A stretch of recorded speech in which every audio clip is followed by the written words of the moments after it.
I use my bandsaw for all kinds of cutting tasks in my shop. One place, though, where it has a little bit of trouble is making crosscuts. What I need is a reliable way to hold a workpiece so that it's perfectly square to the blade. Another problem is that since there's such a large gap between the blade and the insert, the bottom side of my workpiece can tear out.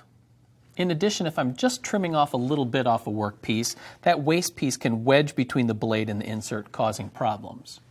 The solution to all of those is to make a simple crosscut sled for your bandsaw. The sled consists of three simple parts.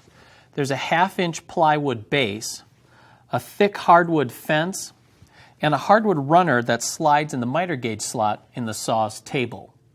There's really two keys in building the sled. The first is you want to size the runner so that it has a smooth sliding fit in the miter gauge slot. Then you want to install it so that it's as square as possible to the back edge of the sled. To attach the fence, I used oversized counterbore holes to give me some adjustment room. I installed the fence so that it was parallel to the back edge of the sled.